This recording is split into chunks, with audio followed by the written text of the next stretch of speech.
I'm so glad to be here with all of you, and thanks to the previous sets of panelists who have provided us a lot to think about over the course of this morning.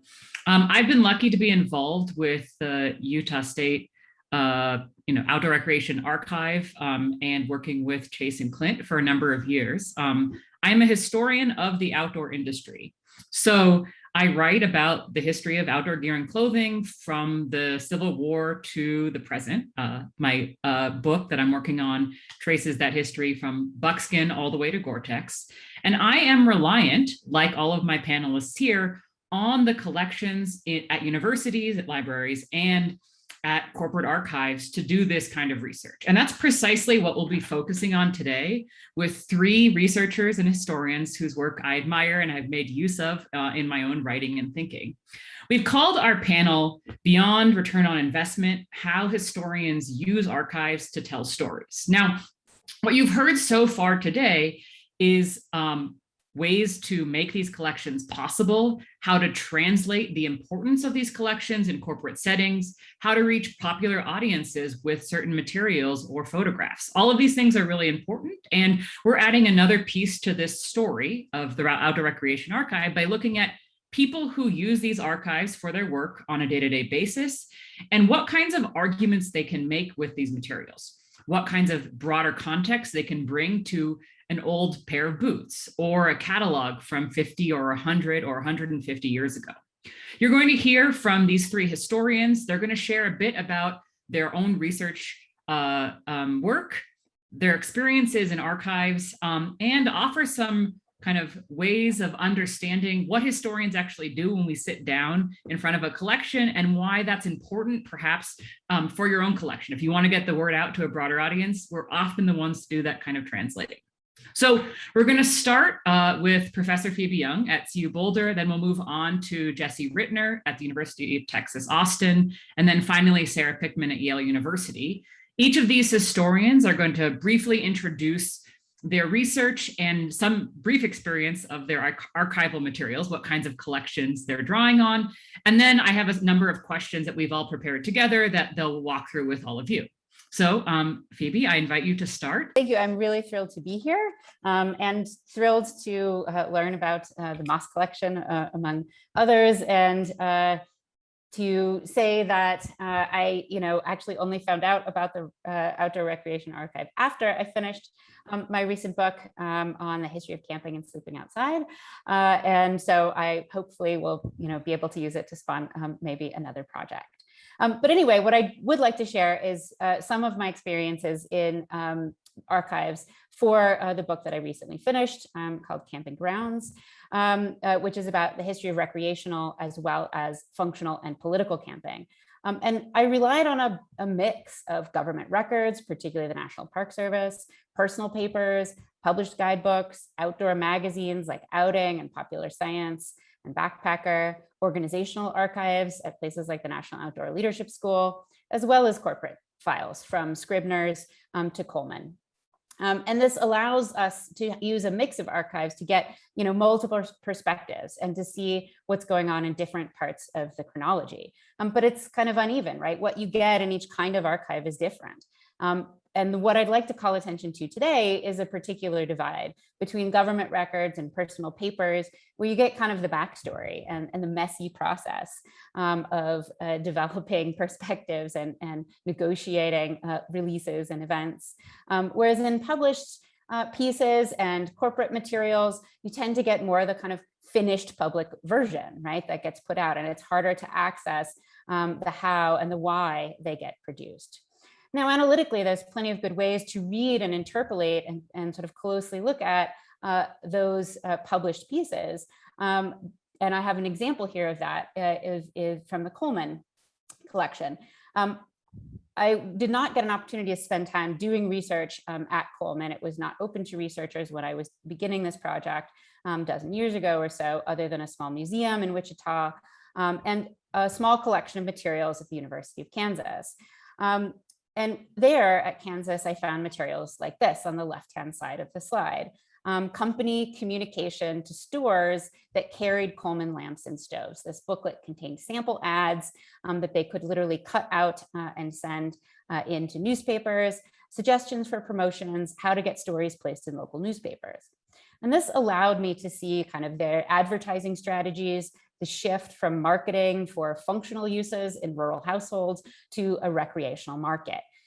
But there were no internal memos about those decisions, right? That I didn't have access to that backstory.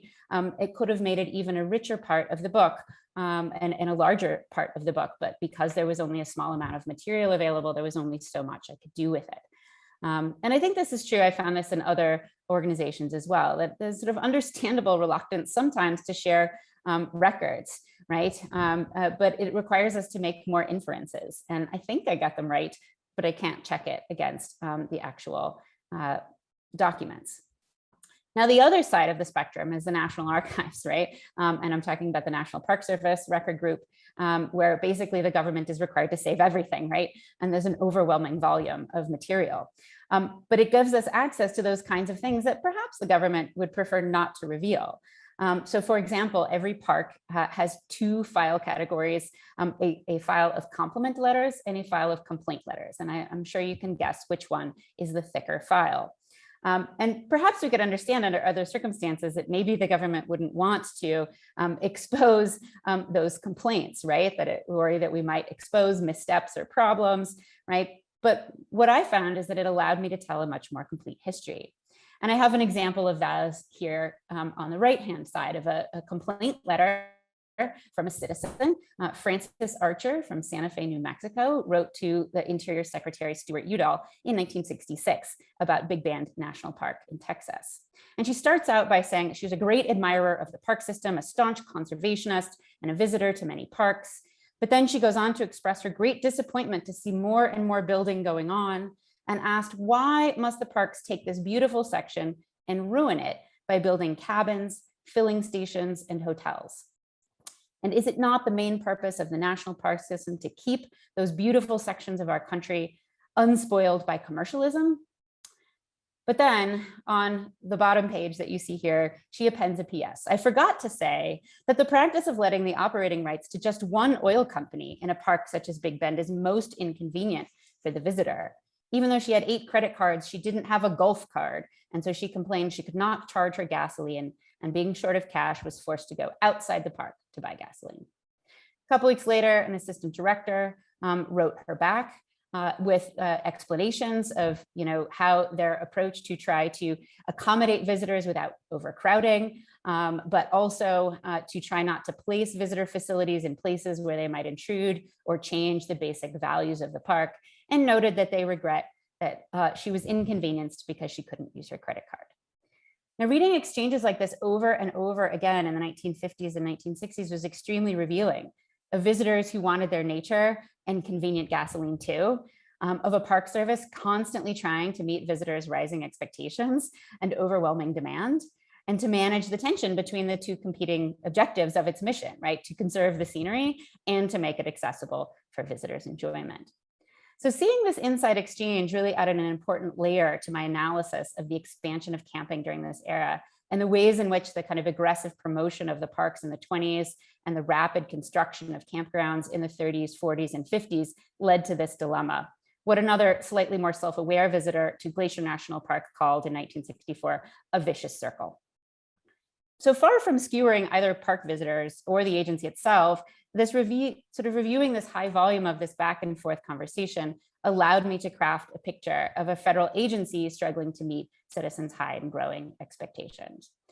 So both kinds of documents, published material, internal correspondence, necessary to create the fullest histories that we can. And so looking at what some might see as mundane bureaucratic memos or overly revealing complaints are crucial really to our ability to tell these stories.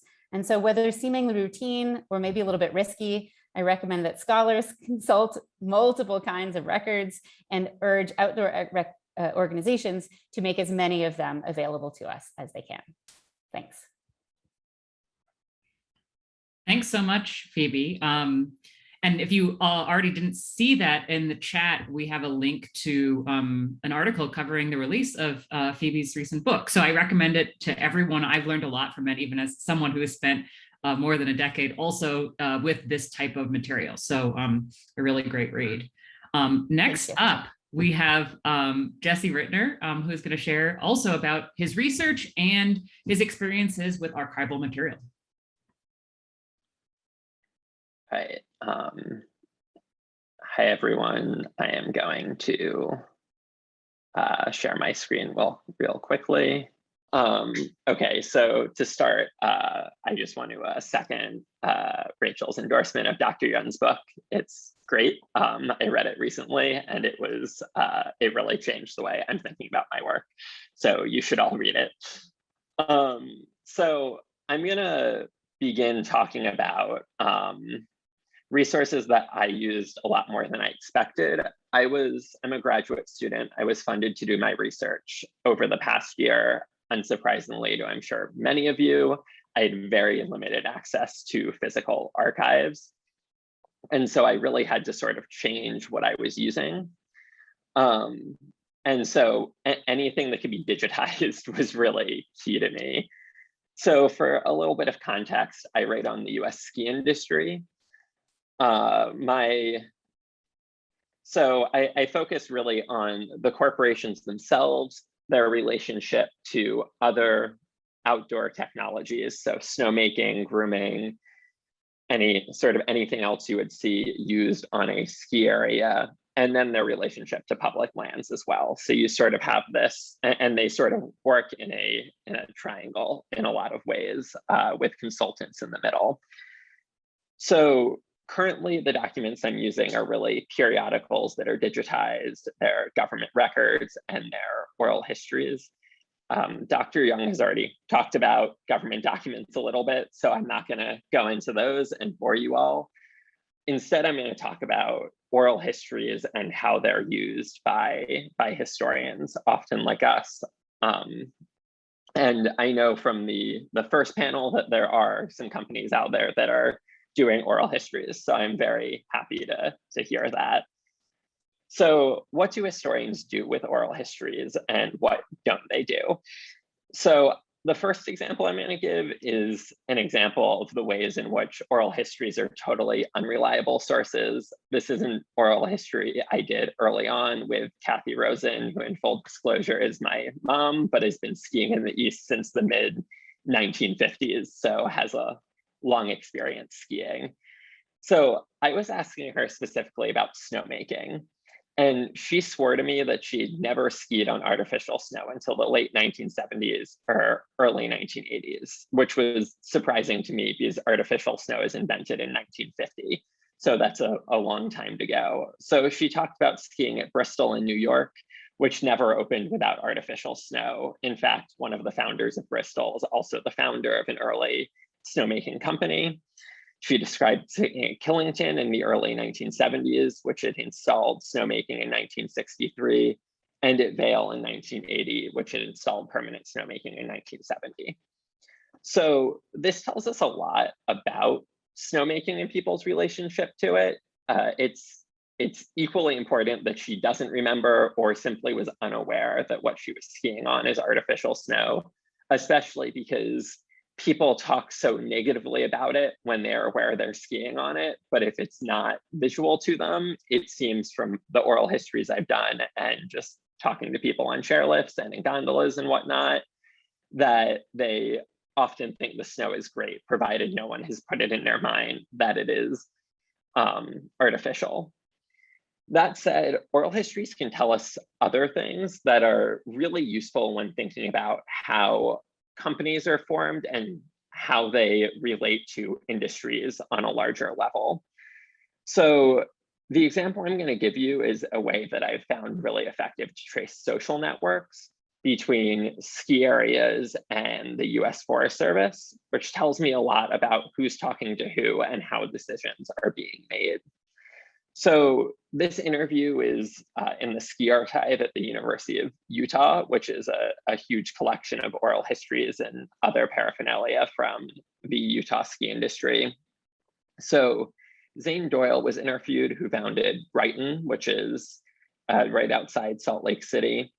And he talked a little bit about his relationship with Felix Koziol, who was early on the supervisor of the Wasatch National Forest. So Doyle noted, and I'm quoting here, this is on the left side of the screen for you, Koziol would come up and they would go over everything, walk them out and decide where to go, where the trails are, and how to improve it. So what he's really talking about is that the forest supervisor came out, they went skiing in a day or two, they decided where they were going to put everything, versus now where you have environmental impact statements, you need master plans, so on and so forth. Expanding or building a ski resort at this point is a 5 to 10 year process rather than a 48-hour process. So this has changed a lot. Unsurprisingly, Doyle was not all that happy about it as a ski resort owner. So what this really told me, though, is that Koziol is famous for founding Alta and for being involved with the founding of Jackson Hole, as well as almost every ski area around Salt Lake City.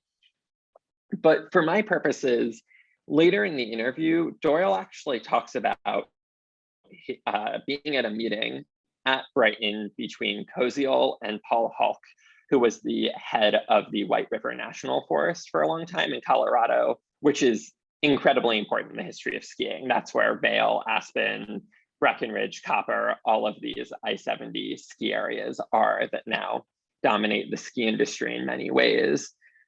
And so the interview helped me trace this relationship between two Forest Service supervisors. So I can now go, okay, the Forest Service in Utah is talking to the Forest Service in Colorado, and rather than being two separate histories, which is often how this is depicted in books, it's actually one history. It also tells me that ski area owners were talking to Forest Service supervisors, outside of the actual forest they were located. So this goes the other way too. The supervisors are well aware of what other forests are doing, of what those forest supervisors are like, and may be willing to use this information in order to get what they want or demonstrate how something is successful or unsuccessful as they bargain for a bigger ski resort. When this also raised questions, so I started tracing this further. I found that Paul Hulk was also talking to the supervisor of the Coconino National Forest, which is where Arizona Snowbowl is, which is the fourth oldest ski area in the country. Harry Miller in the Green Mountain National Forest was also talking to these people.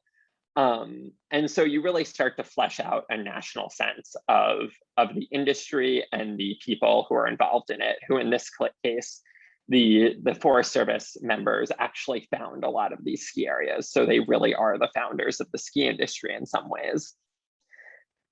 So for, and this was talked about a little bit in the first panel, but one of the reasons I think oral histories are a great thing that companies could do is, first of all, they really don't take that long. It rarely takes you more than 1 to 3 hours to interview someone unless you are really getting into the nitty-gritty of every moment of their life. With transcription softwares, it usually takes 2 to 3 hours per hour of interview to transcribe, which may sound slow, but without those softwares, it takes 10 to 15 hours. So we're really getting quicker in that. But perhaps more importantly, they don't take any physical space. So the amount of capital you need to invest to preserve these things is very small. You just need a little bit of a hard drive on a computer or a external hard drive or something like that. They're also easy to share because you can just email them. So people do not have to come to where you are. That makes it more accessible for researchers, especially graduate students, but I think increasingly all of us. Finding the time and money to travel is increasingly hard. And so the easier it is to access something, if it's digitized, really the more likely it is to be used by historians outside of your company. In terms of actually who to interview, for me, anyone over 50 is fair game. And I say this in part because people's memories start to go, especially as they reach 70 and over, both because their minds may be deteriorating, but also because they're getting older and you only have space for so many memories when push comes to shove. And interviewing sort of people from 50 to 70, you can see that their memories just don't go quite as far back. They also doing that span gives you a better sense of the industry you're in and your company over time, because as people rise or fall in sort of these statures, you're going to get very different stories about what's happening and very different experiences. So sort of to just sum up a little bit, oral histories are easy to access, they're easy to share, they're easy to store, and they're really effective ways to begin forming an archive if you do not have one. I am sort of forming my own, collecting these oral histories, or simply to build on your archives and add sort of a piece of historic memory and really a personal edge to the stories you're collecting. And I'll leave it there. Thanks, Jesse. And as you saw, folks in the chat, his latest article, White Gold, Snowmaking, Resort Growth, and Skier Experience in the U.S. East, 1945 to 1971, is just out this week. So you can have the first crack at seeing the cutting edge research in this area. Finally, Sarah Pickman, please share with us your research and your experiences with archival material. Great, thank you, Rachel. I'm just going to share my screen. See if I can get that full screen. Great. Thank you so much, Rachel. Thank you, Phoebe and Jesse. I'm so thrilled to be on this panel with all of you. And thank you to Chase and Janine at Range and all of the folks who've put together today's summit. It's been fantastic. I've loved learning from everybody on the other panels so much and from the folks in the chat. So I'm going to keep this brief and just tell you a little bit about my research.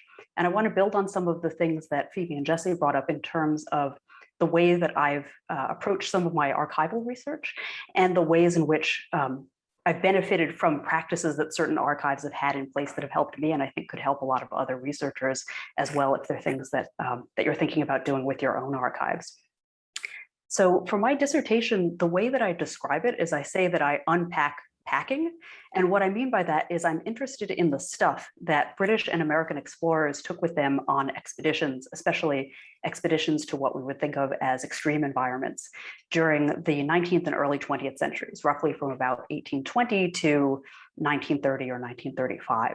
And my first love was the polar regions and looking at polar explorers, but I've really expanded to look at alpinists, people going to tropical areas, leading expeditions to deserts and these kinds of, what we would call extreme places. And I'm interested in three big questions, one of which is, what did these explorers think of as the essential comforts of home? So in this time period when going on these kinds of expeditions and outdoor recreation were very new in Western society, what were the things that they considered essential to bring with them and to recreate their home cultures in the field to a certain extent, especially at a time when there were a lot of social changes happening in their home nations of Britain and the UK. Also, I'm interested in how advertisers during the time period that I look at in the 19th and early 20th centuries used images and rhetoric of exploration to sell products to mainstream consumers. So I have an example of that in the center of this slide, which is a trade card from the Taunton Iron Works Co., which was a stove manufacturer near Boston, advertising their Quaker Junior stove ranges. And they're advertising it with an image, and the text is a little hard to see on the right, but it's meant to evoke the Greely expedition, which was an American government-sponsored polar expedition that went from 1881 to 1884 to the Canadian Arctic and to Greenland. So this is an example of a company, and there are many, many others that capitalized on the popularity of exploration, of explorers during this time period to sell things to everyday consumers who would definitely not be venturing to the Arctic, probably would not be going any further than perhaps a local park, state park on a weekend trip. The Greely expedition ended in cannibalism, so maybe a stove ad was like not the best choice, but they couldn't have known that in 1881 when this trade card was made. And what kinds of things, what kinds of legacies the idea of exploration, of being an explorer, leading an expedition had for the outdoor recreation industry, and the kinds of things that we're still left with when we talk about exploring what an expedition is. And over to the right-hand corner, I've got a Abercrombie and Fitch catalog from 1913. And again, this is kind of from the time period that I'm looking at, but they're selling something even at that time called an explorer's tent that's meant to make you think, even if you're just getting your toes wet in camping and hiking, that you too could be an explorer. And so what does that mean for our culture and for outdoor recreation in general, given the complicated legacies of exploration, and especially its connections to things like colonialism. And so because I look at early sources, mostly things from the 19th and very early 20th centuries, I tend to be looking at companies and at products that do not have brand archives. I'll just give you an example. One of my dissertation chapters is about the Macintosh company that was started by Charles Macintosh, a Scottish chemist, who's credited with coming up with the first truly waterproof, impermeable, mass-produced textile made with rubber. And so if you are familiar with the term Mac that they use in the UK to talk about a raincoat, that's where that comes from. It's his name, Macintosh, because his company was so ubiquitous. And Macintosh products were used by a lot of explorers, but first of all, they weren't a company that was catering to the outdoor market. They were mostly selling raincoats to ordinary consumers, people who lived in London and just wanted to not get wet walking around on their commute or running errands. But also, this was a company that was started in the 1820s. They didn't have the foresight to create a brand archive. I've talked to a lot of people and no one seems to have Charles Macintosh's papers or the company records. If they haven't been destroyed, they might be in some attic somewhere waiting to be discovered at some point. We just don't know. So I've had to do a lot of triangulation around trying to track down these kinds of records. One of the places that I've looked are the city archives in the city of Manchester, where Macintosh's factory was. There's quite a good amount of material that I've been able to find there. I saw some folks earlier in the chat were here from the London College of Fashion. I don't know if they're still on the summit, but I did a lot of research there looking at their amazing collection of menswear trade journals where Macintosh coats, raincoats are discussed at length, and especially when they start to get compared to other newer kinds of textiles in the early 20th century. And then another place that I've looked at is the Kew Botanical Gardens in London, which has an economic botany collection that was started in the 19th century. They were interested in economic applications of different plants. And of course, rubber comes from a plant. So the archivist there, Mark Nesbitt, was able to provide me with some amazing materials and some actual samples of Macintosh fabric that they had in their collection, alongside preserved samples of rubber plants from the 19th century.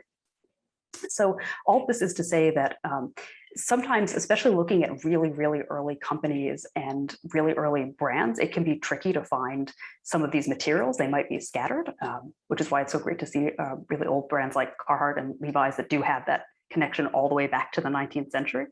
But I also want to put out a plea as building out on what Jesse said before for digitization, because this is something where this can be really, really helpful for researchers, not just because of limitations on travel time, on financial ability to travel, COVID, all of these things that restrict travel for historians to particular archives, but because digitizing things can make things much, much easier to find, especially if you're trying to triangulate between different archives.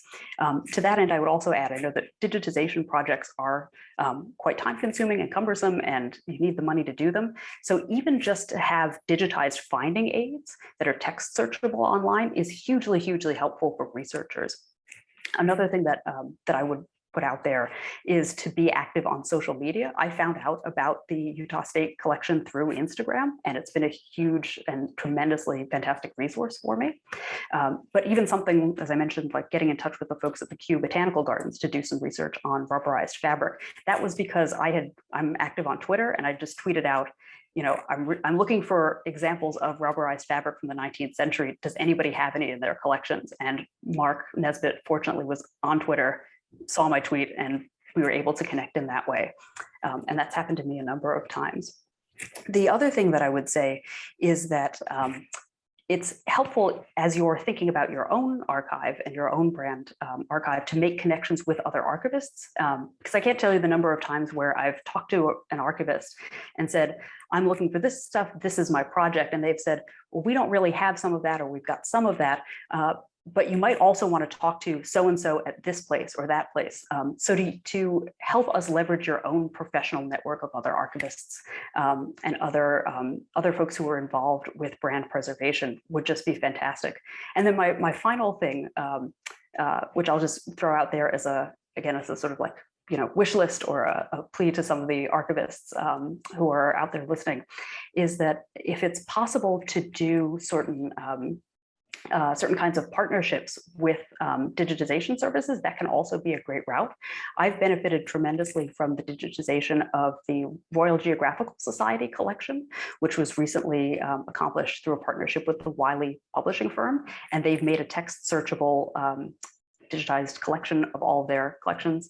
And that's what I wanted to end with, which is to say that it can be quite difficult looking at some of these published materials, as Phoebe gestured to earlier, to be able to get to some of the consumer perspectives. We know what the finished product was, we know what the advertisements look like, what the catalogs look like, but what did people actually think of when they were using this gear? And using the RGS collections, for example, I was able to find this receipt. This is from a store called James Howell.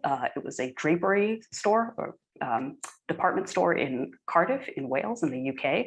And this is a receipt associated with the 1924 British Everest expedition. And it was a receipt for a purchase by the expedition leader, whose name was General C.G. Bruce. And he ordered, it's a little difficult to see, but he ordered 5 shirts.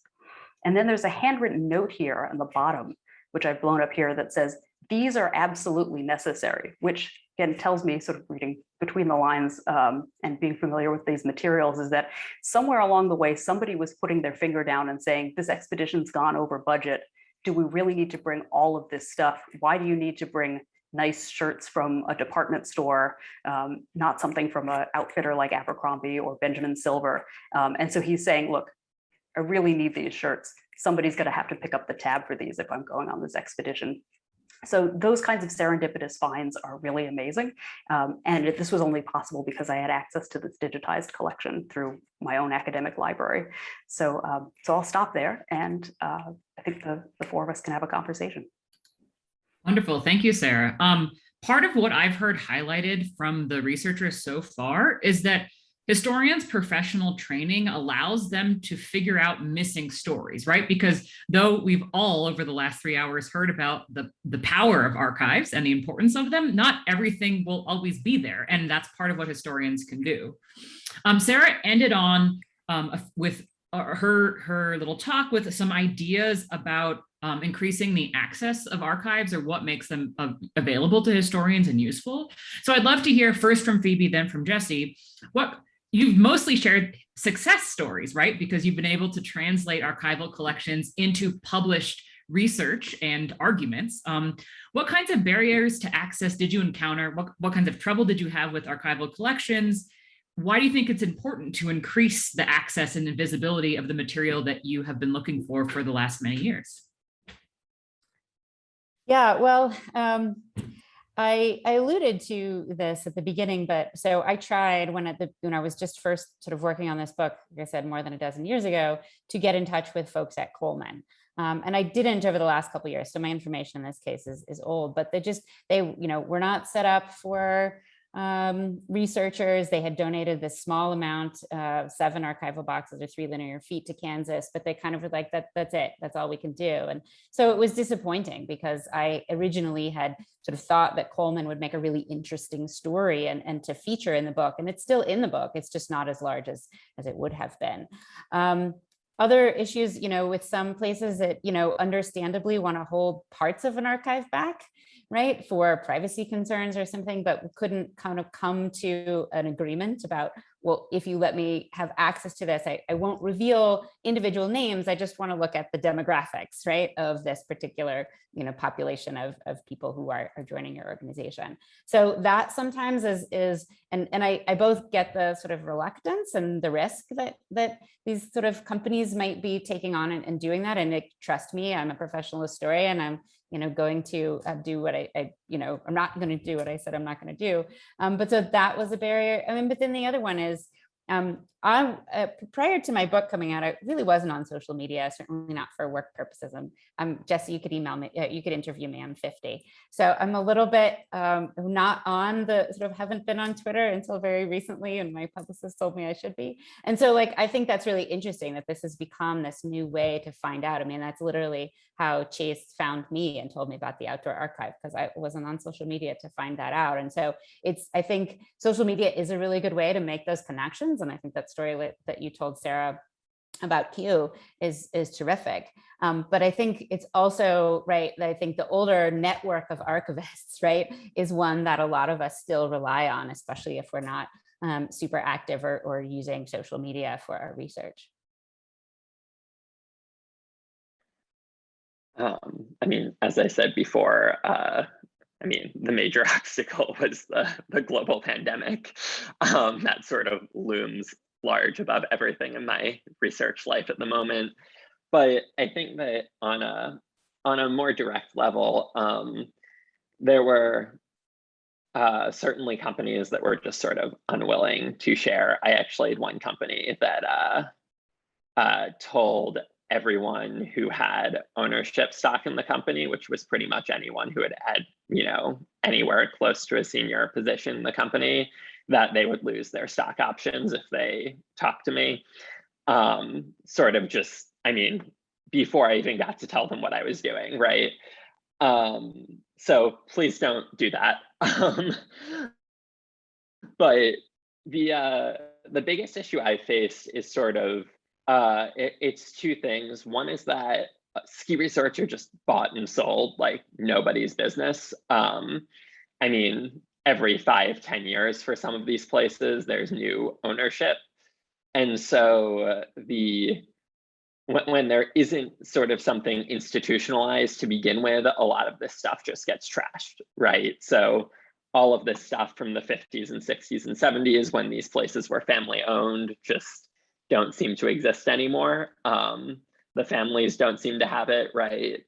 The other thing is sometimes just really just a lack of interest. I found companies that actually have a lot of stuff, especially companies, snowmaking technology companies tend to be family owned. They usually haven't been bought and sold.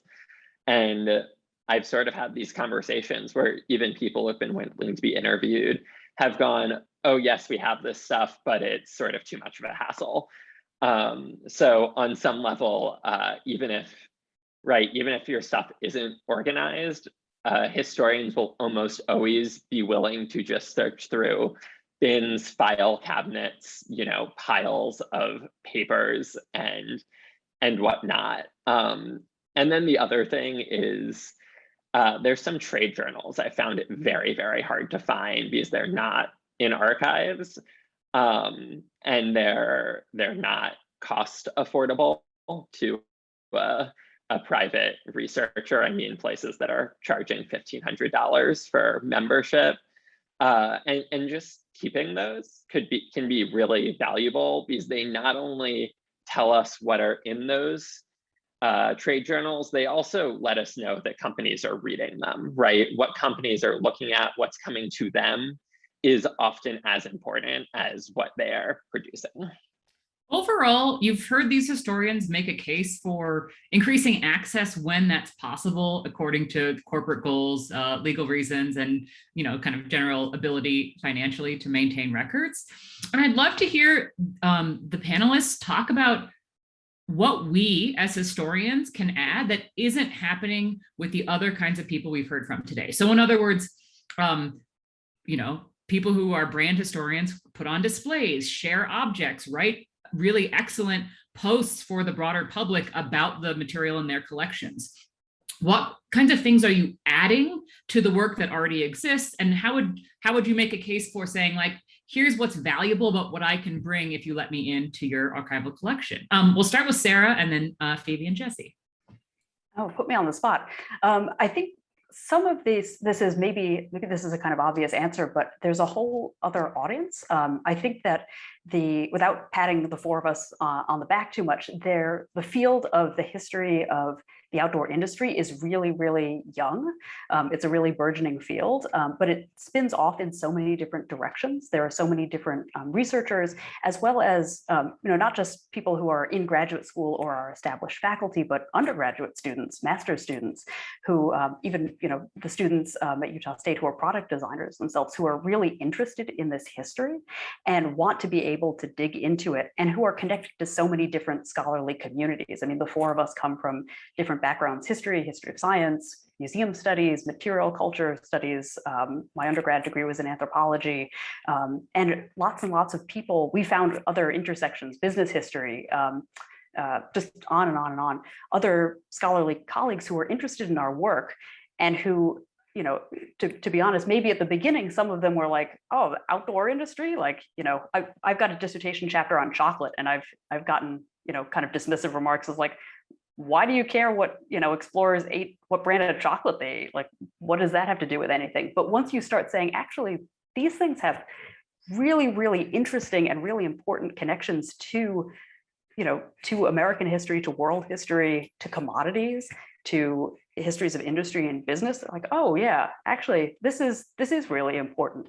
And so you open up the eyes of a lot of different scholars, up and coming researchers, students, by integrating all of this material on the history of outdoor recreation into what you do. So, that's just kind of broadening those communities would be one thing that I'd say.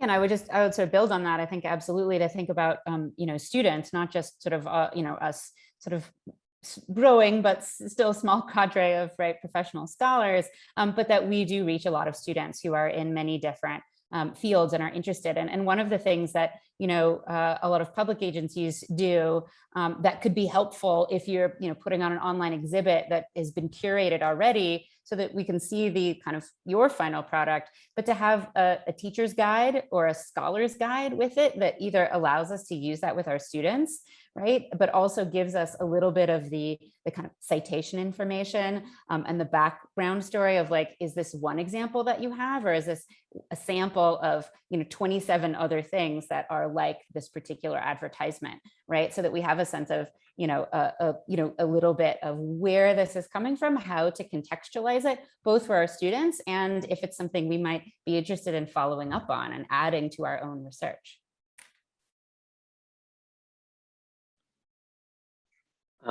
I think part of, to build, I think part of what we offer is reaching different audiences and not only scholarly audiences. I think a lot of us publish for broader audiences, and we get voices out there, whether on blogs for people interested in the outdoors or through newspapers and digital media and all sorts of things. I also think that there's an extent to which histories of the outdoor industry and outdoor recreation are read more broadly than just by academics. I have a book on skiing right here that I see all the time in bookstores throughout Colorado and Utah and places like that as I've traveled around researching. And so there is a capacity to get these broader stories out there that really make your company is a key part of these national narratives and global narratives that we're trying to tie into with our more scholarly work. And I think there's a lot to be said about the value of being part of those sort of larger stories and seeing the significance of these commodities, of these companies, of the sort of personal and structural developments that go with all of this.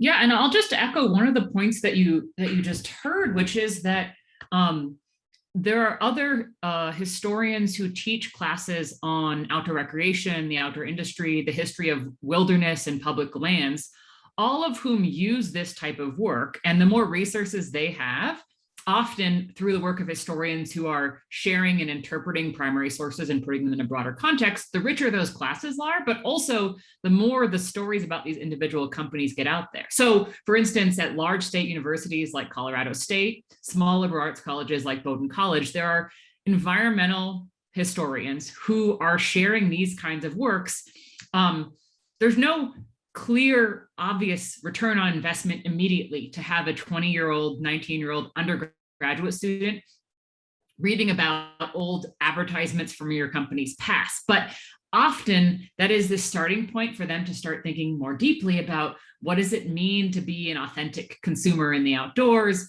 Why do I have these emotional attachments, and why am I so passionate about a particular brand or another? That's where a lot of these ideas get worked out.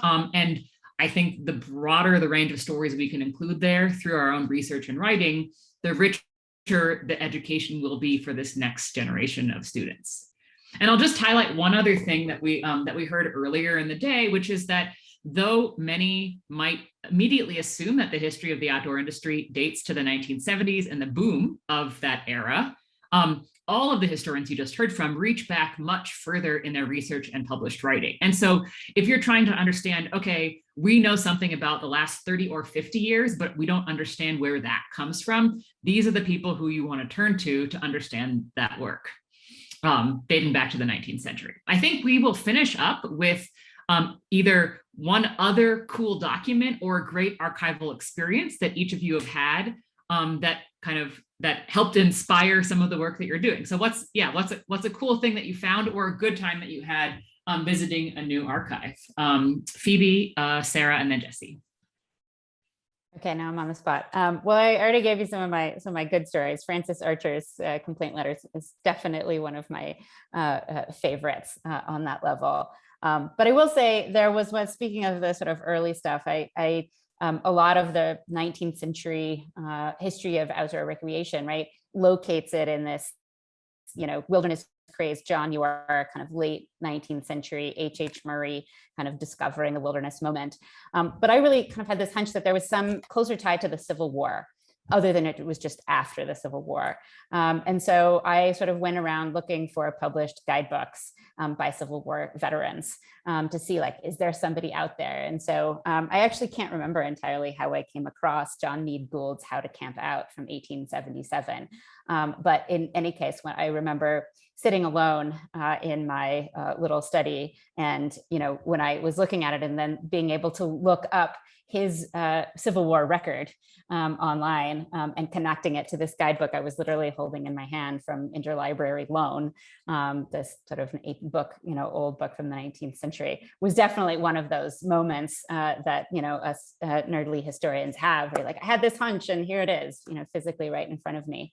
And that became kind of the beginning of trying to figure out what the relationship of Civil War veterans to the rise of recreational camping was, that was kind of parallel and alongside the kind of conservation moment, right, of the late 19th century, and complementary to it. Great.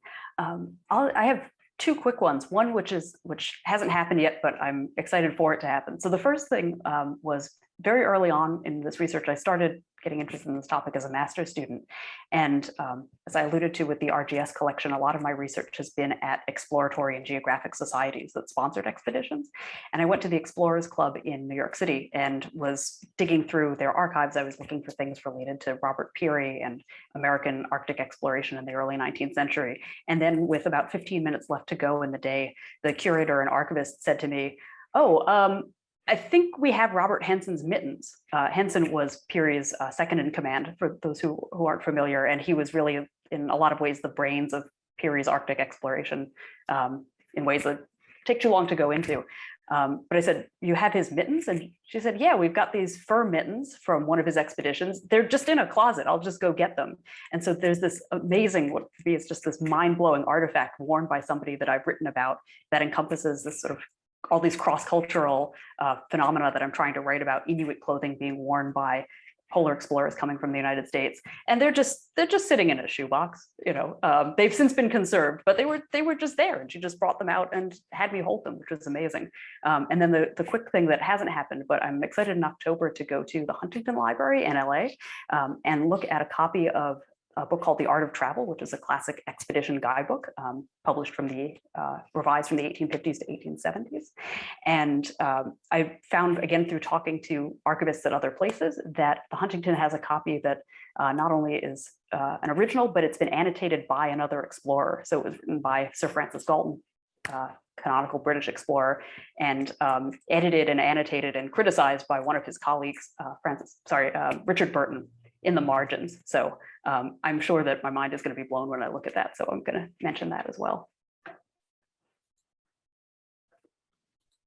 So I'll do two quick ones as well. So the first one, and I'm sorry that Rachel and Sarah, you have to listen to me talk about this again, because I'm sure you've heard it before.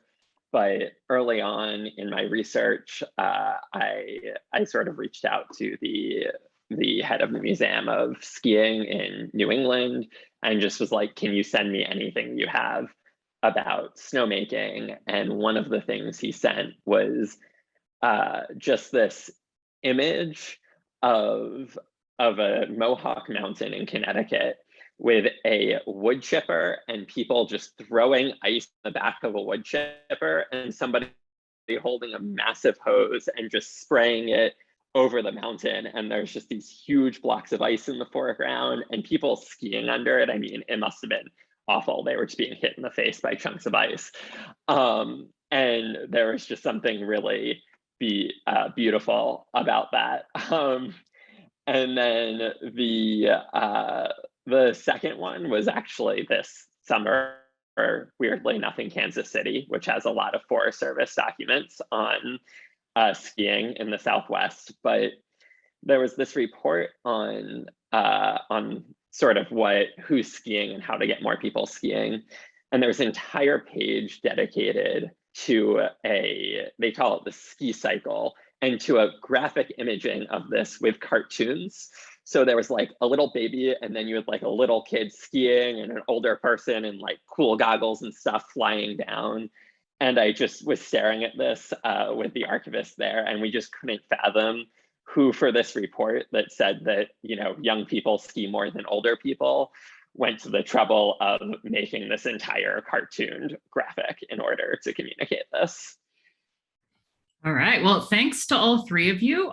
To reiterate, archives are invaluable to the work that we do as professional historians, and we are here to do that interpretive work and to make the collection that you have more important and fitting into a broader story. So we are looking forward to either us or our future colleagues to visiting many of these collections as they come to fruition. And thanks all for your work.